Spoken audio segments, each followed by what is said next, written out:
It all started over 40 years ago in the land of the rising sun. The age of super robots and children's cartoons. God damn it, are we doing this again?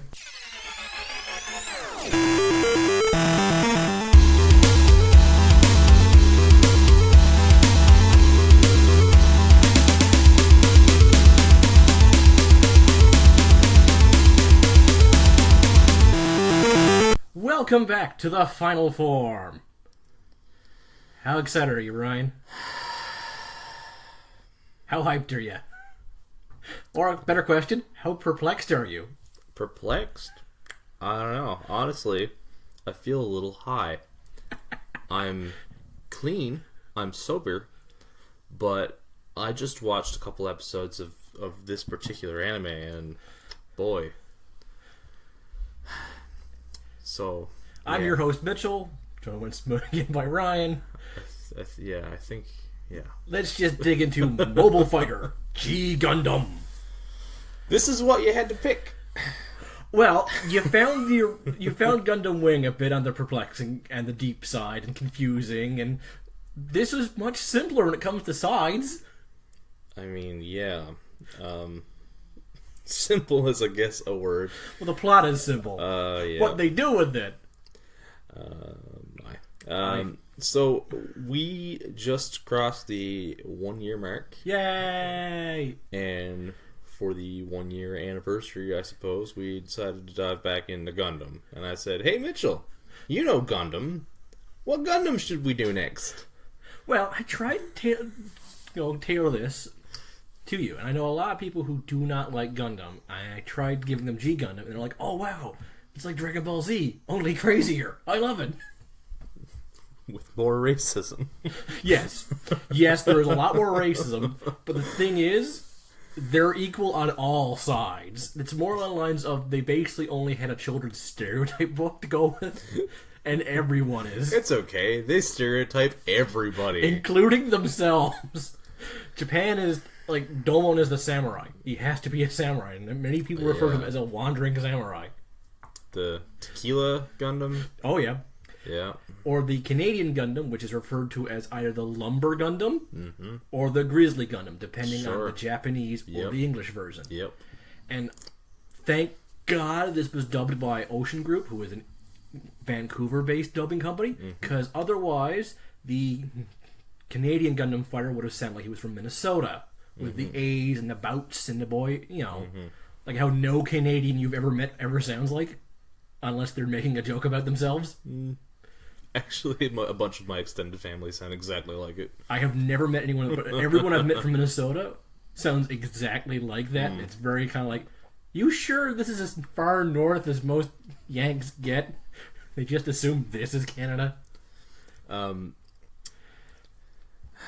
do we start? You start this thing off, because I don't know. Okay, well, this is pretty much the first Gundam spin-off. Like, this is the first one that doesn't follow the whole Universal century. Okay. This is the first one they decide, hey, we kind of have this giant complex web of continuity. We just want to tell a fun story with giant robots. What's popular right now with the kids? Dragon Ball Z? Let's do a Gundam show based off Dragon Ball Z. So they took the premise of Gundam, which is colonies and Earth are in a kind of a spat, but in this one, rather than being the Earth that has all the rights and control of the colonies have all the control of Earth. And rather than have a big war every single year to determine what colony is the most important, they basically hold the Olympics every 4 years. Only the Olympics are replaced with giant robots that land on Earth and fight and fight and fight, and whichever nation's robot wins for 4 years, that country is now ruler of the colonies, all on Earth. And while in the original series, the space colonies were based off real technology, like these are actual how space colonies could be designed, scientists are working on this. These ones are basically, let's saw off a part of Earth and send it into space. It looks like a chunk of Earth with like green and a city and the most important landmark of that country. Yep. So the Neo-China colony has a Saturn's ring made of the Great Wall of China around it. Yep. Neo-Egypt has a Sphinx and a pyramid floating in space. Of course. Neo France has an Eiffel Tower. Mm-hmm. And I think Neo America has Mount Rushmore and the Statue of Liberty right next to each other in theirs. Now, the thing is, these are recreations of these famous landmarks. They are still on Earth, only because no one who isn't poor lives on Earth. They look like shit. Everything on Earth looks like shit. Yeah. They refer to it a lot of times as a dirt ball. Just want to say, they really thought long and hard about the naming of the colonies. Mm-hmm. Just Neo blank. Yep. Some of them sound pretty badass, like Neo Canada. I like the sounds of that. Neo United States. That's a long-winded. Okay. Neo Holland. Although Holland is one of my favorite nations in the entire G Gundam timeline, they have the Holland Gundam, or sometimes referred to as the Windmill Gundam. Yep. Which has the brilliant strategy of winning the tournament by not fighting. It lands on Earth and disguises itself as a windmill. And it makes it into the finals because the only way to get the finals is either to kill everybody or survive. Yeah. If you can't find the Gundam, it gets to the finals. And then it fires tornadoes of its windmill. Mm-hmm. Yep. Yeah. There's no commentary because that speaks for itself. Yes. That's now there's still the same level of Gundam level of evil corporations, evil governments. Yeah, Neo Russia cheats basically by saying, "Hey, our fighter is in this area in the Siberian wastelands." Oh, okay, well I'll go challenge Neo Russia. Oh, I got kidnapped by Neo Russian spies and they stole my Gundam. And they're keeping me in a gulag, making me unbuild my Gundam so they can steal my technology. And because I've gone missing, I'm now a traitor of my colony. Because my technology is being used by Neo Russia. Of course. So they're like, yeah, that's ingenious, but that's pretty damn evil. Because it's supposed to be a sport of gentlemen. Mm-hmm. Which started off as basic crappy robots fighting each other. Then Britain won for a while by developing musket technology for their giant robot. So for years, Britain was the champ for using guns. Until one badass martial artist used his Gundam that copied his martial arts perfectly to win. And since then, they've figured, well, if martial arts beat guns, we all should use martial arts. Wait. The one that was winning for the longest time was using a musket? A musket-like weapon. It looks like a musket, but it's a laser cannon, basically. Okay. But I think the original version in the drawings I've seen loaded like a musket, but it still fired a laser cannon musket. Okay, I was gonna say... I mean, but it's funnier, but the way this world works, you could see them using a giant robot musket. Yeah.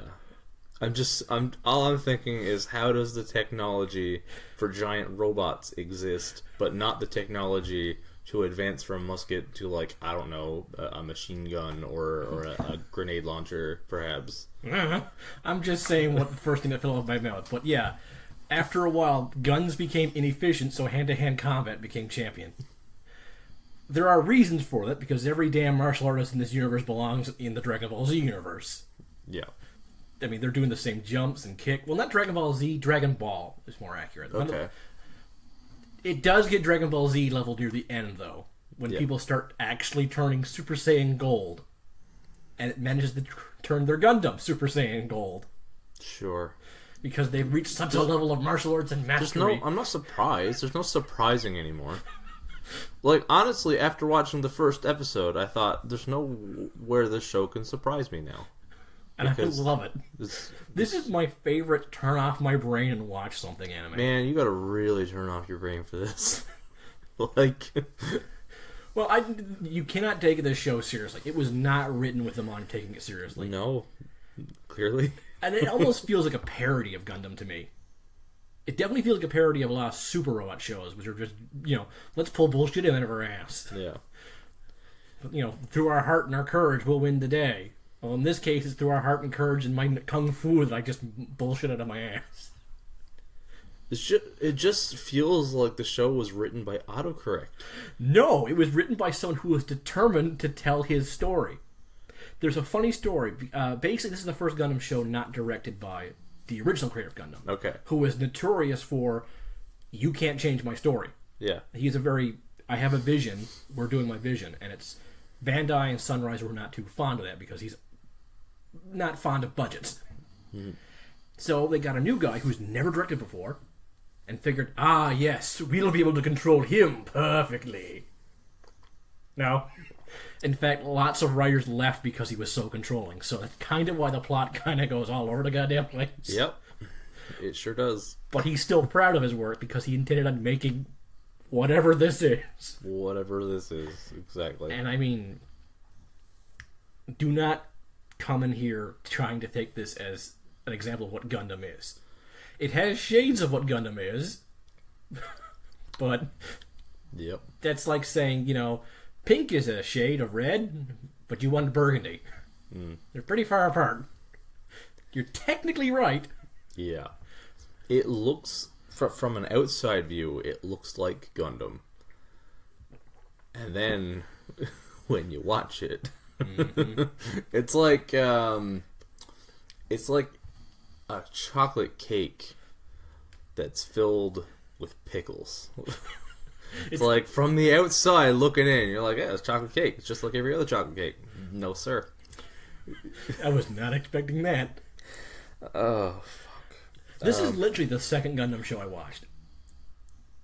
So I went from Gundam Wing to this, much like you. Yeah, yeah. And I was just like, oh good, every Gundam show is going to be different and weird and kinda.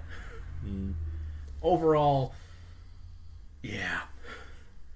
But the English dub of this show is one of those ones that's beloved-hated. I don't really know. The crew themselves who dubbed it first hate the first 12 to 20 episodes. Okay. Because they weren't in their groove. They always said they wanted to go back and redo the original episodes. They probably should. But the thing is, Bandai was like, no, you've recorded it. We're not going to give you a chance to re-record this. Just get it out there on your American channels. We're a Canadian group. We don't care.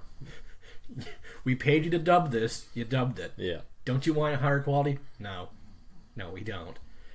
But from what I remember, the voice actor for Domon Kashu and Master Asia, the two most important characters, ended up being in a lot of shows and games together. Okay. Domon Kashu ended up voicing Mega Man X for a while. All right. And Master Asia ended up voicing Sigma, the main antagonist from that show. Oh, okay. And they're kind of the main antagonist and main character in the show.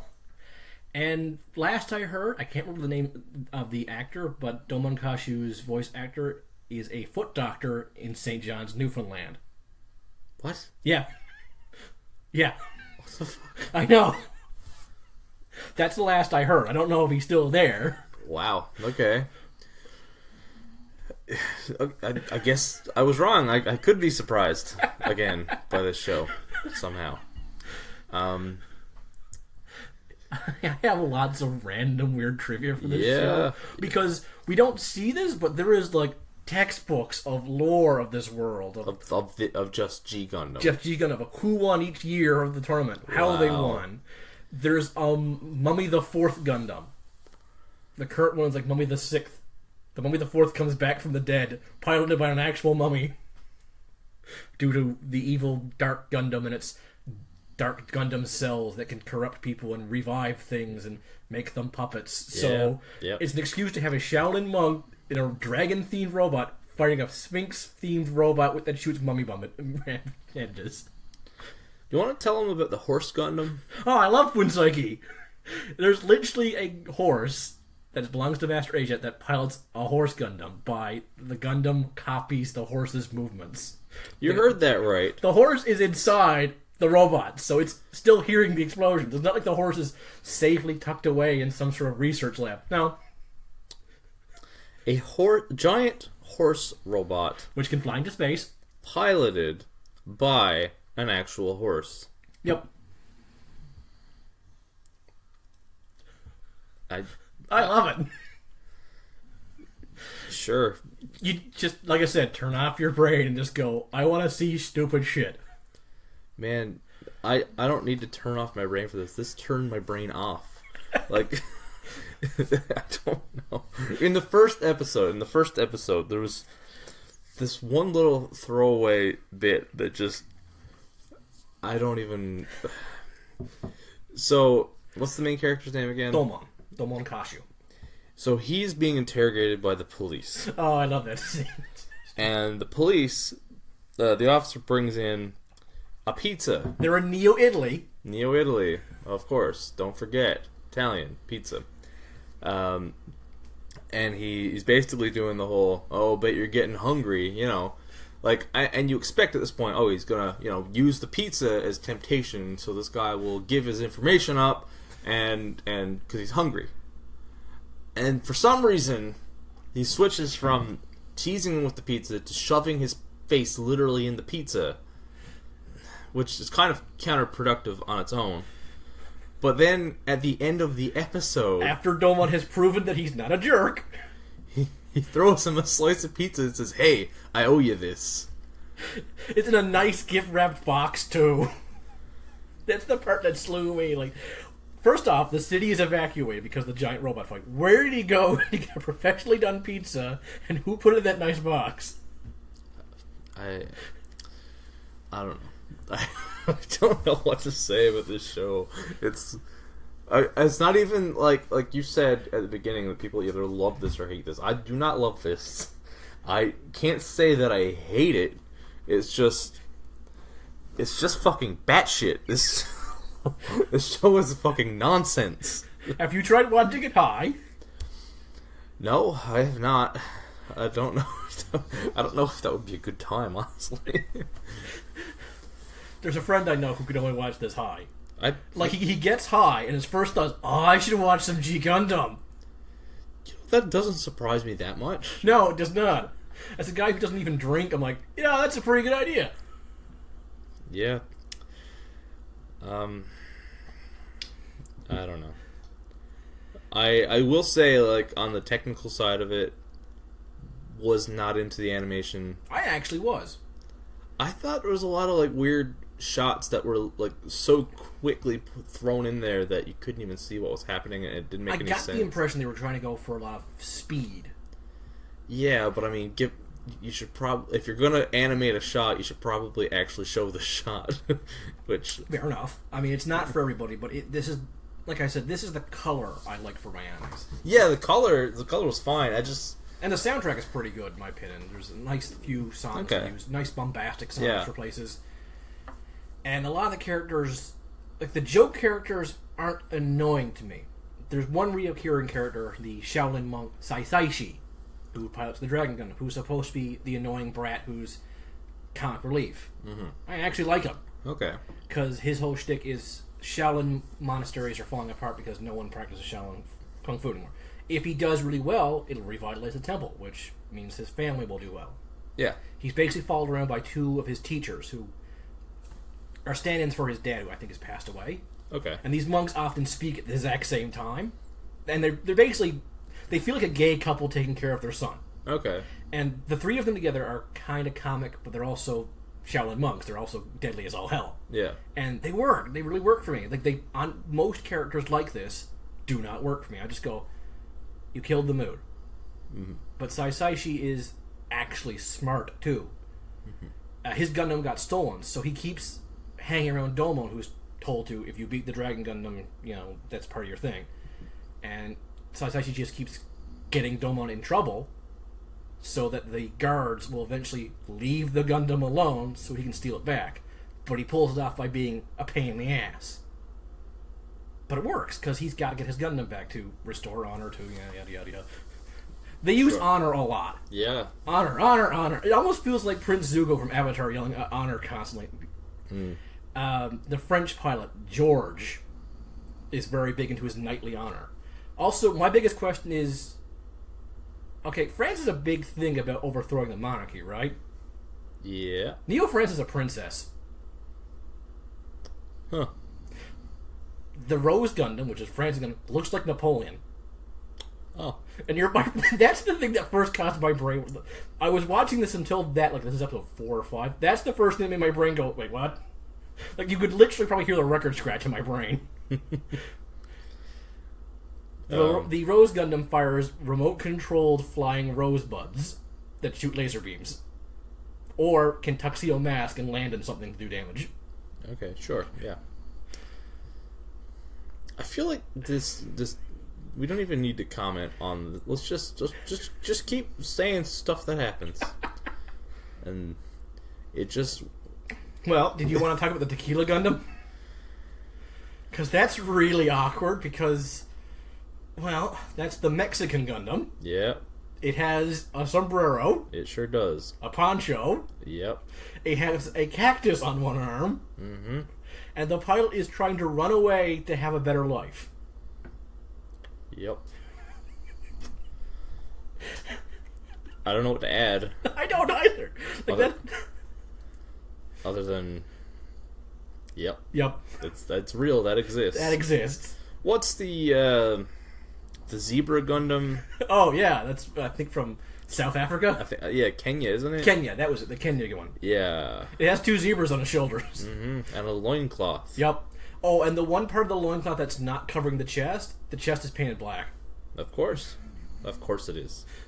Although I like its weapon, which is this incredibly long spear that just keeps growing in length and length and length. Yep. And he pole vaults with it, and you're like, that's the stuff I like about this. But when I stop and think about it logically, I'm just going, oh dear. Yeah. Oh dear. Mm-hmm. Although, some would argue the worst offense is still one of my favorite Gundams, which is the Swedish Gundam. Okay. The Nobel Gundam. Nobel Peace Prize. They named a giant robot of war after the Nobel Peace Prize. And there's a big, long reason why it looks the way it does. Sweden is known for Vikings in some parts of the world, from what I understand. Okay. So, Vikings are a type of sailor. What's the most famous sailor in Japan? The Sailor Scouts.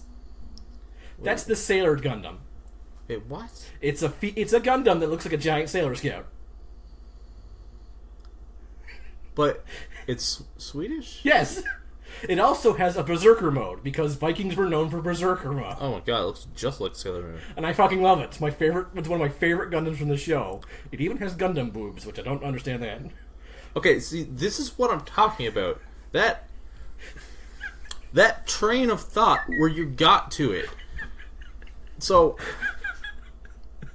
Did I mentally... Sweden is kind of known for Vikings, which are a sort of sailor. Hey, what else is a sailor? Sailor Moon from a different country. Yes, a lot of people said the Nobel Gundam should be the Japanese Gundam, because it's the most Japanese thing ever. Oh yeah, by the way, do you want to know its weapons? Sure. Energy hula hoops and gymnastic energy ribbons. It attacks by doing gymnastics. Wow. Until it goes Berserker mode, and then it just starts clawing your face out. See, it's... The Gundams are stereotypes, but they're not even... Like, they're lazy. Well, yeah. They're not even like, hey, what are some racial stereotypes about Sweden? I don't know. Vikings, sailors, Sailor Moon. There we go. Well, I don't even know if that's the real reason, but that's the reason everyone I know latches onto, because the only way you can make sense of why is the Swedish Gundam a Sailor Scout gymnast with the Berserker mode. Literally called the Berserker mode. I'm telling you, this... The whole plot was written by like a 4-year-old. They gave the 4-year-old crayons and they said, "Giant robots, go!" And it just started scribbling nonsense. And then they were like, "Okay, let's like put a bit of finesse on this, and let's turn this into a fucking anime." If you like the Punch-Out series, you'll like this, because it's just as racist as Punch-Out. Yeah.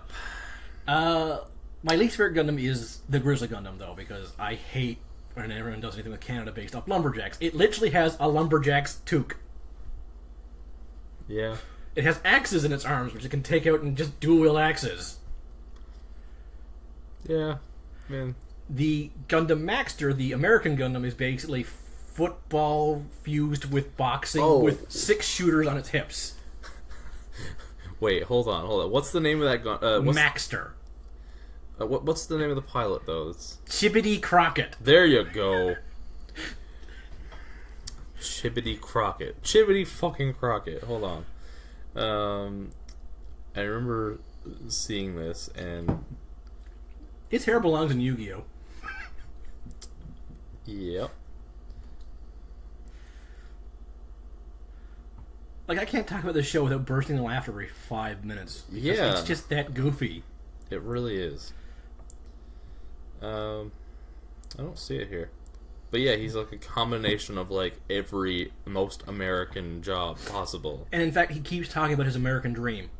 That's like 95% of his dialogue. His American dream. Which is the girl from the gutters to be the champ. I'm gonna be the champ. I'm gonna be the champ. And his hometown is New York City. Of course it is. It's almost like they're like, what's a city in the U.S.? What's any city in the U.S.? New York. New York City. That has to be the one. Well, I'm glad that the Americans are getting the same treatment as everyone else. Yeah. Although, I mean, it's not quite as harmful as the other ones, but you know. No, it is not. Although if it was made today, it would be the Trump Gundam. Oh, probably, yeah. And its attack would be its terrible comb over. Yeah. Also, it'd shoot walls. Oh, God. Made of cardboard, probably, though. Jesus Christ. It would be the joke one that loses very, very quickly. Yeah. There are many joke ones that lose very quickly. There are also joke ones that are taken seriously. Like, I don't remember which one it was. I think it's... I can't remember the name of the nation now. It's the Mermaid Gundam. It looks like a Gundam wearing a fish suit. Sure. It's the Mermaid Gundam because it's from the original country of the guy who wrote The Little Mermaid. Oh, so, Germany, probably. No, it is from the Germanish area. Yeah, because it's, what's his name? Hans Christensen? I think so, yeah. It's something. I forget the guy's name, but yeah. It's not the German Gundam. The German Gundam is the Shadow Gundam, piloted by Schwarzbruder, which in English means Shadow Brother. Shadow Brother. He's a ninja. He's a German ninja. Okay. He walks around wearing a skin-tight balaclava in the German flag colors, with a little V crest thingamajig on his head, and his entire Gundam suit is the German flag, but he wears a trench coat over it. Wow. Oh, can we talk about the whole transition of when they get into their Gundams? Oh, yes. The skin-tight suits that are there to copy your movements, and every single time the camera focuses on Domon's butt. Yeah, it's like this weird fucking H.R. Geiger shit. Basically, they're pouring you into rubber. Yeah. And it's apparently this rubber is super, super dense and tight, which is why they're always grunting and stretching, because it's supposed to be, you know, if I climbed into Domon's mech, the rubber thing would crush me, so I couldn't steal his robot. Okay. People still steal the robot, and a kid half the size of Domon does it. Almost collapses from the rubber being put on him. Mm-hmm. But the funny thing is, I was rewatching this show, and you know what you always do. You know, I watch something while I'm playing a game. Every single time I looked back at the screen when the Gundams were suiting up, it was just in time to see Domon's butt on screen. I'm like, what is with you? And showing me your ass. I mean, at least it's different than, you know, getting a girl's ass every 5 minutes anime. That's progressive, I guess. Yep. I'm going to put that quote on, like... yeah, take that one out of context. Yeah. What is with you and always showing me your ass? That's the big quote of the episode. To be fair, I can use that a lot in other animes. Yeah. Mostly directed at women. It's actually, you know what? It's actually a pretty good tagline for the show. Because it's fitting of most of the shows that we cover. Yeah, especially ones where we either both don't like or one of us doesn't like. Yeah. Oh, boy. Well, back to our old ways, anyway. Of completely disagreeing on something. I figured you would... I didn't think you would dislike this show, but I was betting more on it would be very perplexing to you. And I'm really enjoying your facial reactions while I describe things. You know what? No. You're saying, I'm not surprised by this, but your face still shows, what the fuck is he talking about? No, see, perplexed, I think, would be more fitting of my experience with, I guess, Gundam Wing. Okay. Where I was like, there were things I wasn't catching. I was missing things. Okay. I was confused at times because of my own faults. This is just nonsense. I don't think that I'm missing anything. I think this show is fucking illogical and just utterly bonkers. Yeah. I think that's what it comes down to. What's the Simpsons quote? Could it be? It wasn't. No, it must be the kids. What is that? There are too many quotes I'm drawing through my head. The Principal Skinner. Oh yeah, the one where he's like, "There's no children here at the 4-H club. My soda touch." No, it's the children who touch. Yeah, exactly. Yeah. I don't know. I have nothing else to say. I really don't. There's nothing else that made you go, "What the fuck?" That's really hard. Just no other Gundam you want to talk about. Is there something? Another one I'm missing? No, I'm just curious. Is there anything else? No. It's not that any one thing made me go, "What the fuck?" It's from the second it starts to, as far as I watched, it was just a constant state of. You want to know what's really funny though? This Gundam series has the best environmental terrorist in any media I've ever seen. Okay. And that's Master Asia. The reason why he turns to the dark side and sides with the evil Dark Gundam, because Earth is a shithole right now, and it's humanity's fault, and the Gundam Wars are making things worse. Yeah. The Dark Gundam, which was originally, I forget what it was originally called, it became the Dark Gundam when it malfunctioned. Its programming was to be sent to Earth and rebuild Earth's nature and soil and just fix Earth. It's noticed the obvious story of how, humanity's the ones fucking things over. Yeah. So it's using humans as its puppets to fix things, and it's basically all powerfully destroying the world, and it self-repairs itself. And Master Asia looks at this and goes, why aren't we helping this? And his whole reason for it is he feels massive guilt because he won a tournament, and as soon as his adrenaline was done and his hype was over, he turned around and looked backwards at all the damage and carnage he caused. Yeah. And that's like, I believe that. It's not because you're half plant and you hate humans, or you just hate humans for no explained reason. He actually legitimately has seen the worst of humanity as a fighter. Yeah. And he's being praised for it. So he's like the Gundam equivalent of Fern Gully. Basically, yeah, only if Fern Gully was, led by someone who's the living embodiment of every Chuck Norris joke. Sure. That's basically what he is. That's a movie for you. Yeah. And Master Asia is one of my favorite Gundam characters, period. Because when he's ever crossed over other Gundam series, he is the exact same character. And if he likes a character, he starts teaching them in the middle of combat. Because that's just his nature. He's a master of Kung Fu. Walker, Texas Park Ranger. Perhaps. Sure, let's go with that, yes. But he also has one of my favorite Gundams, period. The Master Gundam, which is this black Gundam with massive wings that can fold around like a cape. So it basically just looks intimidating while it's floating there. Or it can summon its white horse to ride on. Of course. Which we've already discussed Moon Psyche, and to see this black Gundam riding a horse. The only thing I don't like about it is its weapon. Master Asia is famous for using his sash as a weapon, so it fires a beam sash. Or cloth, whatever you want to call it. This is just a pile of words to me. Like, I could just be saying you saying fun Fluffeldorf would mean the exact same thing to you right now. Yes, exactly. You could just reverse or completely scramble the order of those words, and I'd get the same message essentially.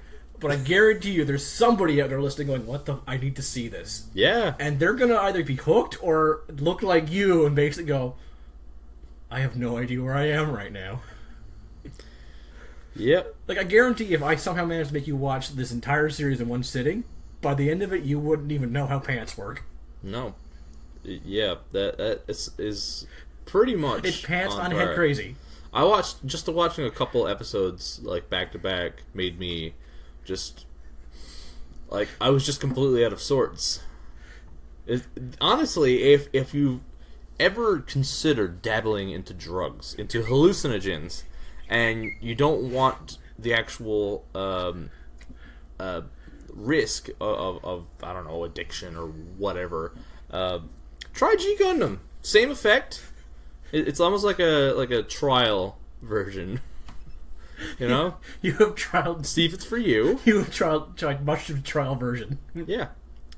So we both recommend this, but for very vastly different reasons. Yeah, I guess. Yeah, pretty much. Yeah.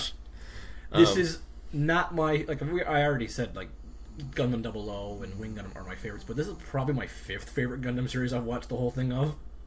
And it's like I said, this is my favorite one where I don't feel like my brain worked today. Me put in G Gundam. Yeah, that sounds about right. So you want to move on to some other anime-related stuff? Sure. I don't know if we're gonna get a chance to talk about this or not. Did you happen to watch any of that Ultraman series on Netflix? I was going to, but the CGI animation kind of turned me right it's CGI animation? Yeah. Okay, I didn't know that. No, and it doesn't look bad, but it doesn't look like good CGI anime. Oh, okay. It's like smack dab in the middle of the trailer I watched. I don't know if it's better in episodes because for some reason Netflix's trailers are just generally garbage. Yeah, I'm not big on Netflix trailers at all. The trailer for Voltron. I never watched the trailer for Voltron. It's hot garbage. Yeah. Voltron's so good. I'm like, if this is how you're marketing it, how the hell did anyone watch this? Yeah. Well, 2 pieces of news this week in relation to maybe my 2 favorite anime. So this is a little biased, but... Oh, that's fine. I mean, I got to gush about something, so you get to enjoy something. Yeah, there we go. Let me see. What am I going to talk about first? The Akira live-action movie is moving forward. Ooh, good. They have a director. So it's finally starting to get out of limbo. Yeah. It's been in limbo for how long now? A long time. They've gone through a lot of directors attaching themselves. Yeah, I've heard of a lot of writers changing and producers. But Taika Waititi is doing it. We've been saying he should do an anime, and I am not that big of an Akira fan, but hearing him attached to it, oh yeah, please. I love Akira, and I just reading quotes on what his vision is for this. Like, for starters, Taika Waititi is fantastic. Yes. He's very funny. Yes, he gets action comedy really well. Yeah. Like, he doesn't do action comedy like I would say Jackie Chan does, which is action and comedy at the exact same time. Yeah. But he knows how to pace them together. That most general audience will like. Exactly. Should indicate, if you don't know who that is, he's best known now for the directing Thor Ragnarok, which I still think is one of the best Marvel movies, or just movies in general. Yeah, it's great. I actually put it in my top 10 movies. I'm trying to make a top 10 list, and the first one that popped in my head from Marvel was, I gotta put Thor Ragnarok in there, because it's the only one by the Marvel Studios that I can rewatch endlessly. Yeah. He also did What We Do in the Shadows, which, personally, I'm a big horror comedy fan. Yes. And What We Do in the Shadows is one of the best. It is so good. I keep meaning to watch that, because every time I hear about it, I'm like, oh god, that sounds so good. The TV show just started a couple weeks ago, actually. I've been watching it, and it's fantastic. Because he is also a producer on the TV show and did some writing and directing on it. Nice. Well, I'll definitely have to look at that. Yeah, I think this is going to be great. He's already talked about how he'd like to cast unknowns for the show, for the movie. Sorry, Akira. Yeah, which is good. Yeah, this is great. Great idea. From what I understand, he's worked really well with up and comings. Oh yeah, absolutely. A lot of his movies are. Besides, Thor Ragnarok, obviously not the case. It is an exception, yeah. But what's the one? Hunt for the Wilder People or Wilder? I don't know. I don't know. It was the first breakout role for Julian Dennison, who was in Deadpool 2. Yes. The kid from Deadpool 2. Yes. Yeah. Anyway, I'm looking forward to that. I trust everything that he makes. Yep. So I'm excited there. Just nobody call him the next Spielberg, because that's just a death nail for any director. Yeah, but see, they always do that when they don't look so much at the director's actual credits. They'll look at like I heard people use that about Colin Trevorrow when he made Jurassic World, and it was like, oh, really? No, just because he made a big budget dinosaur movie. Well, the most famous one that was ever called the next Spielberg was Shyamalan. Oh, yeah. Okay. As soon as they called him that, his movies went really downhill really fast. Yeah, and that's if they were any good to begin with. So I consider the death nail for any decent or up and coming director. Yeah. Why does he have to be the next Spielberg? Why can't he be the first Waititi? Yeah, exactly. And he has a very distinct voice that comes through in his movies. In fact, his voice was one of the best parts of Thor Ragnarok, literally. And not anime related, but he's going to be voicing a droid in the upcoming Mandalorian Star Wars TV show. Nice. Yeah, I'm on board for that. Yeah. In other news related very much to my interest, Netflix has released the cast of the Cowboy Bebop TV series. Yeah, and you, as soon as that happened, you sent me that, like pure giddiness. I'm so excited. I just pictured you in your chair, basically being like, "Eee!" Pretty much, yeah, pretty spot on. John Cho is going to be Spike Spiegel. John Cho is best known for, I guess, Harold and Kumar and Star Trek are probably the big ones. Probably, yeah. But he's been all over the place. He's a fantastic actor. Yeah. He has quite a bit of range too. He can do the comedy, but he can also do the serious drama sort of action side of things. Mustafa Shakir as Jet Black. I love this. He was in Luke Cage season 2. Oh, okay. He was Bushmaster. Oh, okay. And like, oh, okay. I've seen pictures of them. Yeah, when that came out, myself and James, my Jedi Dropouts co-host, we couldn't get over this guy. Like, where did this guy come from? We need to see him I remember more. you guys like in the podcast. Yeah, just like, why is there not more of this guy? Yeah, and now he's Jet Black, and I'm all about that one. The other two actors, I don't know. I haven't seen them in anything. Danielle Pineda is Faye Valentine. She looks the part. Mm-hmm. From what I can see of her acting credits, she's actually pretty reputable. Okay. And she's been in a couple TV shows, and I think I have seen her in the new Jurassic World movie, but I can't recall her part very well. That movie's a bit of a blur anyway. Yeah, that tends to be how people describe that movie. Yeah. I watched it. What was it about? Yeah. I know it had dinosaurs in it. Yeah. What kind of dinosaurs? The raptors? The Endoraptor that they created for that movie. Yeah, people talk about the Endoraptor, but they also talk about the raptors, and I think they like any other dinosaurs. And you just get a blank stare, like, so why didn't they just call it Raptor World? Yeah, exactly. And lastly, Alex Hassel as Vicious, the villain of the show. I can't really find anything that he's in that I know, but it looks like he is more of a like a Shakespearean stage actor. Ooh, those usually work really well for villains. Oh yeah, especially if that's the right kind of villain. Yeah, exactly. That usually. And from what you've told me about Bebop, that sounds like a good fit. I think it really will work. We're gonna have to cover Cowboy Bebop. Oh yeah, I guarantee you we will. Yeah, I would like. This is one of the ones where I have not watched, but it's not because I have no interest in it. It's just life finds a way of getting in the way. Yeah. Or for me, it feels like I should watch something new. Did you say that just because we're talking about Jurassic Park? No, I actually end up saying that a lot. I actually ended up saying that as a kid before I watched Jurassic Park. Oh, really? Yeah. Life finds a way. So that was probably why Goldblum was my favorite. Well, I don't remember his character in the movie, but he was definitely the best part of the Grizzled Ian Malcolm, man. Yeah. But yeah, like I said, I'll go to watch it. Yeah. And I'll end up rewatching something else. Yeah. Or I'll go to watch it, and then YouTube will suggest, oh, hey, that guy released a new video, and then I watch this entire library again. Of course. Do we have a question of the episode? We don't have anything. I couldn't get a hold of anybody for questions. They're all basically all tabbed out. I'm not sure if I have anything. Okay, how about I give you a question off the top of my head? Okay, sure. Name your own Gundam.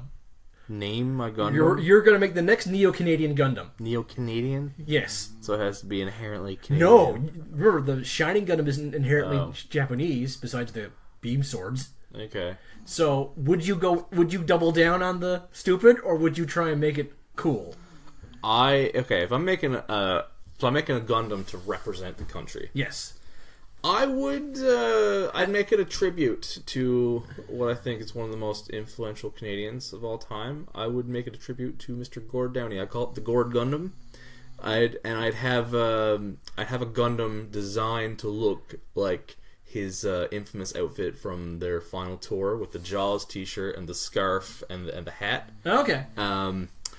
And it would have maybe like a sonic, like a sound attack. You know what I mean? Yes. Yeah, like a sonic boom sort of thing.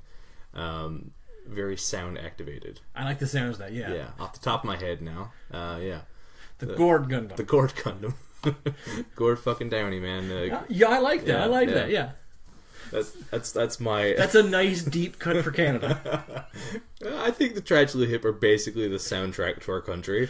I mean, fair, like, you know, give or take. Some people would argue Bare Naked Ladies. Yeah, Bare Naked Ladies. I mean, I like Yeah, both. Yeah. I also like Rush. The Bare Naked Gundam. Okay. You have something in mind here? No, that was so. The only thing I could think of if I was going to double down the jokes, it would be the Mr. Dress Up Gundam. Mr. Dress Up Gundam. So it's basically just the tickle trunk with a Gundam's head and arms, and it shoots costumes out. Oh my god! And each arm is like molded to look like one of the puppets. Yes, almost like a Voltron. No. The tickle trunk opens up and it fires the puppets on strings to attack you with little boxing gloves. I love it. I was thinking Voltron style, where every piece is a different puppet that comes together. But the head has to have like Mr. Dress-Up's like glasses. Oh on yeah, it. for sure. Yeah. That's where this episode went. Because I was gonna make a Rush reference, and you basically kicked the crap out of it with the Gord Gundam. So I figured, all right, I gotta go silly. Yeah, might as well, man. Or maybe a red-green one. Red-green. Just a duct tape. It's basically the guy from My Hero Academia with the tape dispenser in its arms, only duct tape. Oh yeah. Although that might be unfair. That's a bit too strong. That might be too strong. The duct tape is too strong for the Gundam world. If it was the red-green one of the legs would have to be made entirely out of duct tape or just held together by it. Yeah, for sure. Okay, I think that's where we're ending this. Yep. Of all places. What are we doing on our next episode? Ooh, what are we doing for our next episode? That's a good question. I don't remember.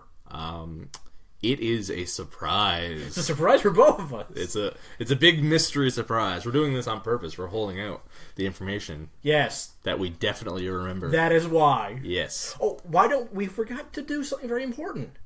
We didn't forget to welcome our new audience from Yes. So those of you from Podcoin. Yeah, we're not going to do an ad right away. That'll be on one of the coming episodes. But we recently were featured as a bonus podcast on Podcoin.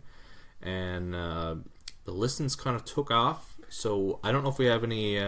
returners. Yeah, we might have earned some new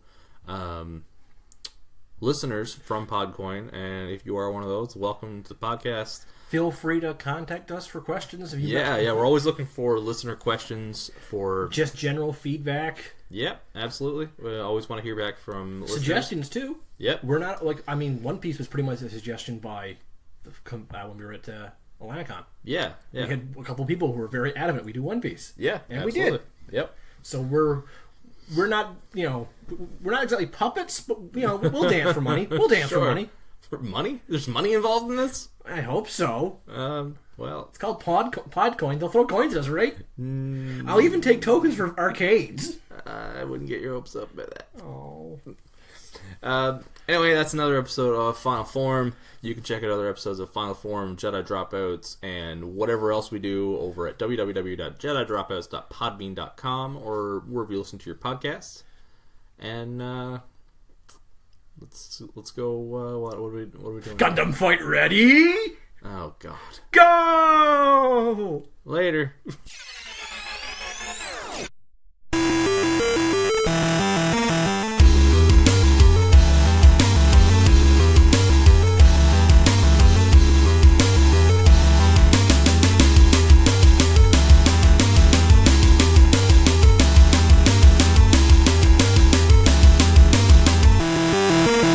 This has been a Jedi Dropouts production.